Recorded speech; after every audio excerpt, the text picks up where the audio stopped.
Hi, my name is Natalie. I'm 29 years old. I'm in California. I'm going to try to say as much as I have written down in front of me. I'm looking over to my other screen in order to read it. This is part 2, an update to my first wrongful foreclosure and eviction video I made. I have a severe condition called postural orthostatic tachycardia syndrome. My sister has this condition just as severely. We are disabled. Our conditions have been affected from this experience and is continuing to make our symptoms worse. Explaining our story is very difficult as far as keeping up with all the things that have been done to our family. What they did, in the manner that they did it, just shatters a family's life. We are not happy. This has been extremely overwhelming, both emotionally and physically, to write everything down. We are at a massive disadvantage with both the court system and our personal situation. We were wrongfully foreclosed on and evicted. We have not yet received legal representation. We have a trust. It is our grandparents' house, and we are the beneficiaries. We had a rental agreement with our grandparents for 2 decades. We also paid additional to help with the mortgage payment. The home went into foreclosure for the very first time 2 months before COVID. We would have had about $40,000 left to pay on the house after applying for the California Mortgage Relief Fund, but Union Bank knowingly foreclosed on us as we were in the process of being approved. Banks make more money on foreclosures, and that says it all. We did everything they asked for. There was no loan modification offered to us. A Union Bank supervisor gave us false promises that the house would not go into foreclosure, and unfortunately, we trusted her. We were dealing with serious hospitalizations and our disabilities while working on the application to the California Mortgage Relief Fund. We've consistently stated that we were and still are struggling to meet deadlines due to our severe disabilities and health emergencies. Especially with my sister having been in the hospital with a seizure, my mom ending up in the hospital with COVID, as well as in and out of the hospital with low sodium, potassium, anemia, and seizures. Our doctors and dentist appointments have been delayed over and over again due to us trying to fight for our house. They tried to evict us when the eviction moratorium was still in effect. They did not serve us a 90-day notice as required by law. They tried to get us out within less than a month after the foreclosure sale. They said they would like to discuss relocation options before they proceed with the eviction. We had called 211 during that time, and they said, "Don't worry, you cannot be evicted at this time."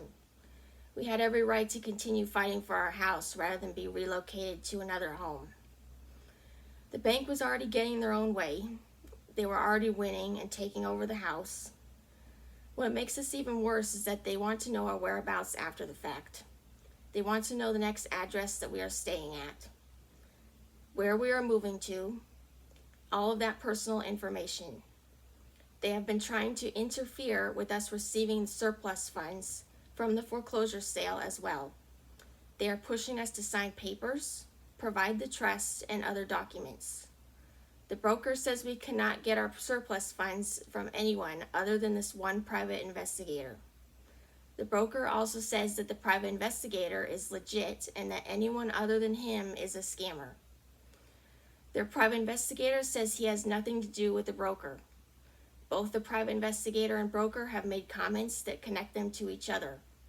The private investigator is very rude and has made bragging remarks toward my mother, some of which I stated in the previous video, implying basically that we have no chance of winning our case and that we won't get an attorney. He said, "You have a long, tough road ahead of you. Sorry to say, I feel sorry for you." He also said, "A judge will have to make a determination. Good luck with that. It's cruel." So many things that these people have said to us. The private investigator tries to push certain attorneys on us and offers to talk to any attorneys we end up getting. They want to control everything.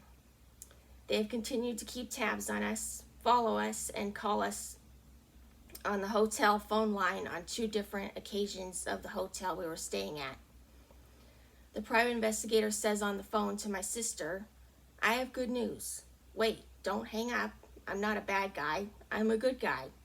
Do you know where your sister is? Do you know where your mother is? What room number are you staying in? The second time he called, it was a different day. He said hello, and then my mom told him, "You threw out our precious belongings." He responded by saying, "You can have your belongings back," and then began asking for the trust again. The attitude of them all has been negative. We haven't done anything wrong. Our family has been more than polite, patient, and compliant. When these people seem nice, it's because they're getting their own way. Their behaviors flip-flop. The private investigator was perfectly fine one day with us using our mailbox for the next 30 days or so until we get a P.O. box of some sort. Then the very next day we show up, he snaps at us after we ask to check our mail and says, "No, you can't. You're in our way. You can't be here," as he inches his truck toward our car to shoo us out of the court.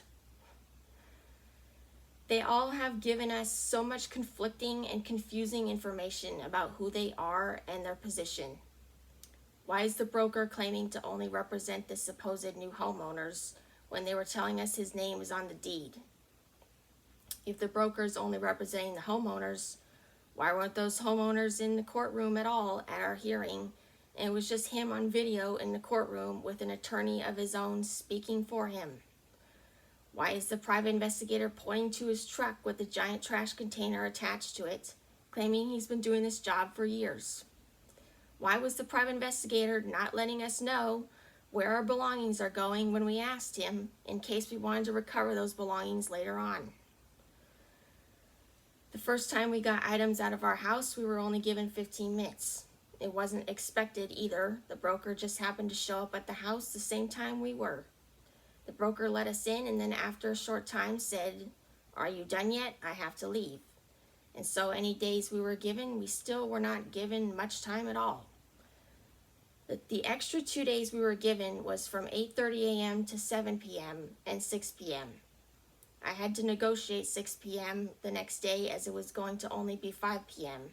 for the second day. Even that second extra day he gave us, he said, "Well, against my better judgment, I'll give you one more day." I try to be respectful of people's time, but this was not fair to us. They knew we did not have enough funds for a U-Haul or any other company services or a storage rental for our belongings. Having people move our belongings was going to cost around $300 an hour and other payments that we could not afford. We had to stuff as many items as we could into our old cars instead. We cannot be expected to remember every single necessary item that we needed to get out of that house within 15 days in our circumstances. The broker said he hoped we got everything we wanted out of the house. I told him beforehand that we were not going to be able to get everything we wanted and needed out of the house. We could not take any furniture items at all. I spent a lot of time trying so hard to facilitate a storage unit, and every avenue I tried was just not going to work. We were going to be expected to drive the U-Haul, which none of us can do. I tried other ones that weren't U-Haul. Those were still too expensive as well. We were going to be expected to wait for particular days that these moving companies had available. There were only certain storages available on second and third floors where you have to carry things upstairs. There were so many reasons why this wasn't going to work. Me, my sister, and my brother had to walk back and forth from the hotel to the house for 2 days, putting belongings from the house into our old cars that we could not drive at the time. My sister started getting chest pains from her heart due to the POTS condition. My brother started getting a swollen toe from walking, and I also was experiencing POTS symptoms. My brother had to do most of the work putting items in our cars because my sister and I had to lay down a lot. With our conditions, we aren't supposed to be racing around the house gathering belongings, even while walking slowly. Walking slowly doesn't help because we are still upright and being rushed. Moving our bodies and heads around, those simple movements cause tachycardia, dizziness, migraines, and brain fog. I mentioned to the broker that we were going to have to lay down on our beds in that house while we were in there gathering belongings. We didn't have a choice. We were not going to be allowed into the house on the extra 2 days the broker gave us after the 15 days until I signed a piece of paper from him stating that our personal belongings could be given to the owner to dispose of or keep afterwards. I tried every which way not to sign it because I knew it wasn't what we wanted at all. So I did not willingly sign it. I was forced out of fear of losing everything in the house.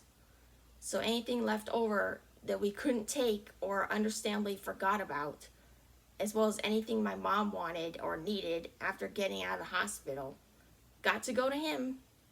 He gets to keep our house, lose our beloved cat, and either throw out or keep the majority of our belongings. We lost so many pictures and keepsakes. My mom did not get to grab an extra pair of clothes. We were unable to gather much clothing. We were continuously reminded of more and more things that were left in that house as the days go by. There were a lot of groceries that had to be left in our freezers. We lost so much, and now we have to purchase so many items again. I told the broker this too, that we're going to end up wishing we had this or that item from the house, especially with my mom not being able to take part at all while she was in the hospital. It was not just an attempt to take ownership of the house, but gain confiscation of any leftover documentation my mom had. I informed him she was doing better the second I knew she was communicating. I had asked him if my mom happens to recover in time before the items get thrown out, if she could get her belongings out as well. He agreed to this verbally and then broke that agreement and used my signature on his sheet of paper as an excuse. My mom and I showed up at the house after her hospitalization. They were already smashing furniture up with sledgehammers and throwing things from the house into a giant trash container on their truck. We asked if we can go inside one last time since they said they hadn't gone through the entire house yet. There were still many rooms left untouched. The private investigator was there and he contacted the broker to ask him for permission. Apparently, the broker's response on the phone to the private investigator was, "No access for them. They already signed the paper." My response back was that he wouldn't let me into the house unless I signed it. They still would not let us in. They think they can get away with anything and everything with zero accountability. The broker says, I've never seen a cat. After I've said multiple times that she likes to hide in a specific corner of the bedroom where a wooden cubby area was at the time. I said that she may have switched hiding places after people she didn't recognize came into the home to evict us. The cat was there the day before the eviction. They are now trying to say that the cat was gone before the eviction. Every day I would make sure that she was in that bedroom and would keep all the doors closed diligently so she wouldn't get out. They decided to leave both the bedroom door open and front door open at all times, or at least way too often from what we noticed each time we showed up. Of course, no one was going to see a cat. They weren't watching those doors 24/7. The only way that cat is not in that house right now, especially after all of our belongings were removed and left her with nowhere else to hide, is if she escaped out of one of the open doors. They never told us anything about getting animal control in there except for the very beginning when we were being evicted. Apparently that never happened since she is suddenly gone. They had put out food and water bowls and said they were checking every other day. I was happy that they had a lot of food and water bowls out for her, and I thought she would eventually turn up because they said the bowls were going down. Now they say the bowls are not going down. I told the broker that if they find the cat, if they could please take her to a shelter, whether temporarily or permanently. I don't know where pets usually go after an eviction. Anywhere would have been better than her escaping out into the streets. We lived on a busy road, and I can only hope she is okay out there. One of the sheriffs evicting us said that he is responsible for the cat. Pets are considered property as well. It's even worse than that, though, because the cat is a living being and she is an elderly cat. Our cat belonged to my grandmother before she passed away. We are on the waiting list for housing. We have to live out of our car and book hotel stays when we can afford it. It's not safe to be living out of our car. We were living in our house not too long ago. Our bodies can only handle being in a car for so long until we start to get back pains from being contortioned as we're trying to lay down in the back seat in attempts to get proper blood flow to our heads due to the POTS condition. Car seats are not flat like a bed. We are not getting proper blood flow to our heads or proper back support. My mom develops swollen legs, ankles, and feet when we have to live out of the car. The swelling causes her to not be able to put her shoes on. My mom also has trouble falling asleep upright in the car. Me and my sister are taking up the back seat, laying down scrunched up next to each other. We used to have groceries delivered from Amazon to our house. That was very important given our disabilities, and that has now been taken away from us. Now we have to physically go to the grocery store each time, and we are very limited in what we can buy due to perishable items. We can only have access to a fridge, freezer, and microwave when we can afford the hotel stays. We can no longer stock up heavily on perishable foods like microwave meals so that we didn't have to go out and get food nearly every day. I was on medical baseline for air conditioning to help the POTS condition for my sister and I. This is how a family who has lived in a house in this state for their entire lives gets treated.